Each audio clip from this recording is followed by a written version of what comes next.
கர்த்தருடைய பரிசுத்த நாமத்திற்கு மகிமை உண்டாவதாக. ஜெபத்தை பற்றி நம்ம நிறைய காரியங்களை தியானிச்சுட்டு வரோம். இன்றைக்கி ஜெபிக்காவிட்டால் என்ன பலன்? நம்ம ஒவ்வொரு மனுஷனும் கேட்குற கேள்வி, நான் ஜெபிச்சு என்ன பிரயோஜனம்? எவ்வளோ நாள் நான் ஜெபிச்சு நிற்கிறேன், நான் பண்ண ஜெபத்துக்கு எந்த வித பதிலுமே கிடைக்கலையே.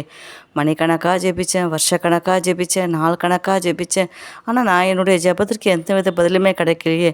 ஜெபிச்சு என்ன பிரயோஜனம்? நான் ஜெபிச்சு ஒரு பதிலும் எனக்கு கிடைக்கவே இல்லையே, நிறைய கால தாமதங்கள் ஆகுது அப்படின்னு நமக்குள்ளே ஒவ்வொரு மனுஷங்களுக்குள்ளேயும் ஒவ்வொரு விதமான சந்தேகமும் கேள்வியும் இருக்குது.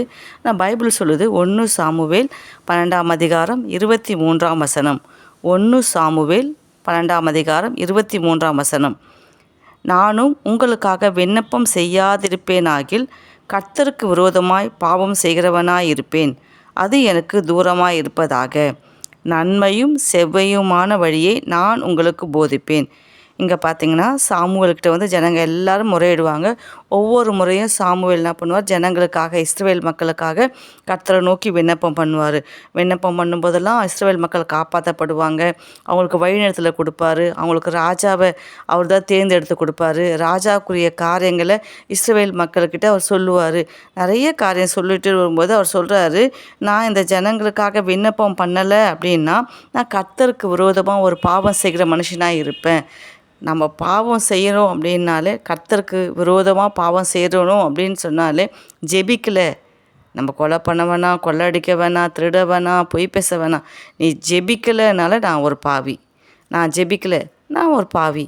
பைபிள் சொல்லுது, நான் கர்த்தரை நோக்கி விண்ணப்பம் செய்யாதிருப்பேன் நானில் நான் கர்த்தருக்கு விரோதமாக பாவம் செய்தவனாக இருப்பேன். பாவம் செய்து நான் சொல்லுவேன், நான் பாவமே செய்யலை பரிசுத்தவனா, ஜெபிக்கலைன்னா நம்ம ஒரு பாவி தான். பைபிள் சொல்லுது, நான் விண்ணப்பம் பண்ணாதிருப்பனால கர்த்தருக்கு விரோதமாக பாவம் செய்யாமல் இருப்பேன். யோபு சொல்கிறாரு, யோபு 21:15 இருக்குது, சர்வ வல்லவரை நாம் சேவிக்க அவர் யார்? ஒவ்வொரு மனுஷனுக்கும் திடீர்னு வந்துடும், நான் கர்த்தரை நோக்கி ஜெபிக்கிறதுல என்ன பிரயோஜனங்குது, அவர் சேவிக்க அவர் யாருப்பா?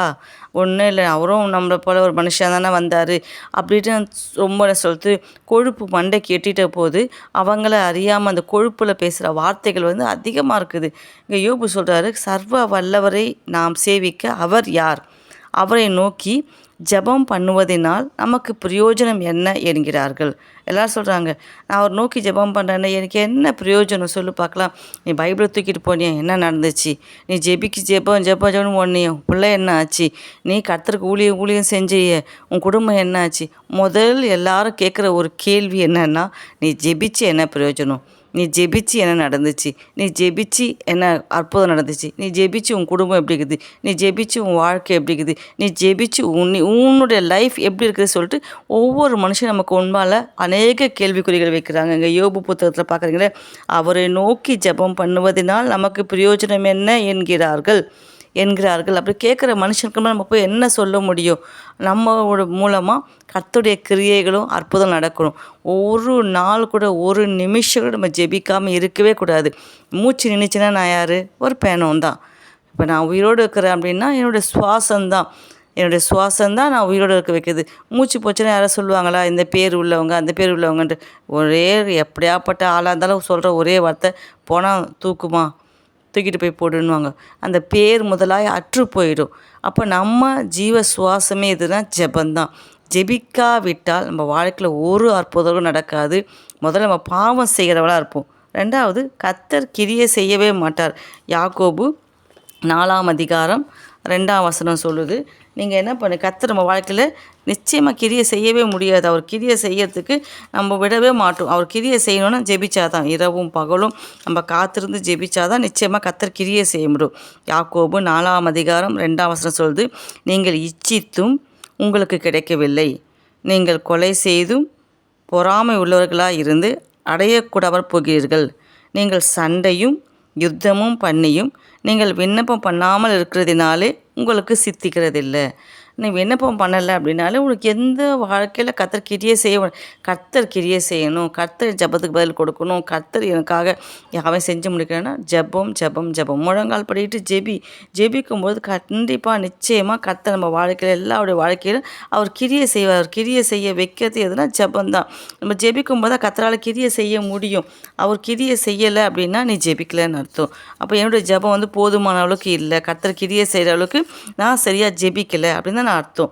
அப்புறம் விசுவாசிகளை குறித்து விசுவாசிகளை குறித்து தேவ நோக்கம் நிறைவேறாது. நம்ம ஜெபிக்கலைன்னா தேவன் கர்த்தர் என்னை பற்றி ஒரு நோக்கம் வச்சுக்கிறாரு. பிதாவாகிய தெய்வம் என்னை பற்றி ஒரு நோக்கம் வச்சுக்கிறாரு. நான் பிறந்த நாள் தொடங்கி இத்தனை ஆண்டு காலமாக என்னை எதற்காக இந்த பூமியில் அனுப்புனாரோ அந்த நோக்கம் நிறைவேறணும் அப்படின்னாலே கண்டிப்பாக நம்ம ஜெபிக்கணும். அதாவது யோவான் ஒரு வசனங்குது 15 யோவான் 15:16 நீங்கள் என்னை தெரிந்து கொள்ளவில்லை, நான் உங்களை தெரிந்து கொண்டேன். நீங்கள் என் நாமத்தினாலே பிதாவை கேட்டுக்கொள்வது எதுவோ அதை அவர் உங்களுக்கு கொடுக்கத்தக்கதாக நீங்கள் போய் கனி கொடுக்கும்படி உங்கள் கனி நிலைத்திருக்கும்படி நான் உங்களை ஏற்படுத்தினேன். நம்ம வாழ்க்கையில் தேவ நோக்கம் காட்ஸ் வில் நிறைவேறணும் அப்படின்னா கண்டிப்பாக நம்ம ஜெபிக்கணும். ஜெபிக்கலை அப்படின்னா என்னை குறித்து தேவ நோக்கம் நிறைவேறாது. என்னை குறித்து காட்ஸ் ஒரு பிளான் வச்சுருப்பாரு. இப்போ இதை தான் செய்யணும், இந்த நாட்கள் இதை கொடுக்கணும், இப்படி உயர்த்தணும், இப்படி ஆசீர்வதிக்கணும், இப்படி கொண்டு போகணும் அப்படின்னு என்னை குறித்து காட்ஸ் பிளான், கர்த்தருடைய திட்டம் நிச்சயமாக நிறைவேறாது. அப்போது ஜெபிக்கலை ஒரு மனுஷனா அவன் பாவம் செய்கிறவனாக இருப்பான். அவன் தேவன் அவன் வாழ்க்கையில் கிரியை செய்ய மாட்டார். தேவ நோக்கம் வாழ்க்கையில் நிறைவேறாது. அப்புறம் கர்த்தருக்கு தேவனுக்கு விரோதமாக அவன் என்ன பண்ணுவான், எழும்பி பாவம் செய்கிற ஒரு பாவியான ஒரு மனுஷனாகவே காணப்படுவான். எல்லாத்துக்கும் மேலே பூலோகத்தில் தேவனுடைய பரிபூர்ண சித்தம் நிறைவேறாது. பூமியில் கர்த்தர் கிரியை செய்யணும் அப்படின்னாலே ஒரு மனுஷன் ஜெபிக்கணும். ஜெபிச்சாதான் கர்த்தர் நிச்சயமாக அவன் வாழ்க்கையில் இறங்கி கிரியை செய்ய முடியும். பரலோகத்தில் நம்ம சித்தம் செய்யணும், பூமியில் சித்தம் செய்யணும்னாலே ஜெபிக்கணும். பாவத்தின் சம்பளம் மரணம், தேவனுடைய கிருபை வரமும் நம்முடைய கர்த்தராக இயேசு கிறிஸ்துவால் உண்டான ஜீவன் சொல்லிட்டு ரோமர் 6:23 சொல்லுது. பூலோகத்தில் தேவன் பரிபூர்ண சித்தத்தை நிறைவேற்றணும் அப்படின்னாலே ஜபந்தான். சர்வ வல்லவர் நம்ம சேவிக்க யார், நமக்கு பிரயோஜனம் என்ன அப்படின்னு வீணான வார்த்தைகள் நம்ம கண்டிப்பாக பேசக்கூடாது. ஜெபிக்கலை அப்படின்னாலே அவன் ஒரு உயிர் இல்லாத ஒரு ஜடம் போல. சுவாசமுள்ள யாவும் கர்த்தரை துதிப்பதாக அப்படின்னு தாவீது சொல்கிறாரு. சுவாசம் இல்லை, மரித்தவர்களும் மௌனத்தில் இருந்தவர்களும் கர்த்தரை துதியார்கள். அப்போ நம்ம மறிச்சிட்டோமா இல்லை மௌனத்தில் இறங்கிட்டாதான் ஜெபிக்க முடியாத ஒரு ஜடமாக ஆயிடுவோம். இன்றைக்கி நம்ம ஜெபிக்காத ஒரு பாவத்தை கர்த்தர்கிட்ட அறிக்கையிட்டு, ஏசப்பா இந்த உடம்புல உயிர் இருக்கிற வரைக்கும், எங்கள் நாசியில் சுவாசம் இருக்கிற வரைக்கும் எப்போதும் நாங்கள் துதிப்போம், எப்போதும் ஜெபிப்போம். ஆண்டவரே, ஜெபிக்கலைன்னா அவன் பாவம் செய்கிற மனுஷன். ஜெபிக்கலைன்னா அவன் கர்த்தர் வாழ்க்கையில் கிரியை செய்ய மாட்டார். ஜெபிக்கலைன்னா தேவ நோக்கம் வாழ்க்கையில் நிறைவேறாது. ஜெபிக்கலைன்னா தேவனுடைய பரிபூர்ண சித்தம் இந்த பூமியில் நிறைவேறத்துக்கு நம்ம தடையாக இருப்போம். அதனால் ஜெபிக்காத ஒரு பாவத்தை இந்த நிமிஷமே நம்ம வாழ்க்கையில் எடுத்து போட்டு இரவும் பகலும் ஒவ்வொரு நாளும் காலையில் அதிகாலை ஜெபிக்கணும், இரவில் ஜெபிக்கணும், அந்தி சந்தி மத்தியான வேலை ஜெபிக்கணும், நேரம் கிடைக்கும் போதெல்லாம் ஜெபிக்கணும். அந்த ஜெப அபிஷேகம் ஒவ்வொருத்தர் மேலே தங்கும்படி நான் உங்களுக்காக ஜெபிக்கிறேன். கர்த்தர் நிச்சயமாக நம்மளை ஆசீர்வதிப்பார்.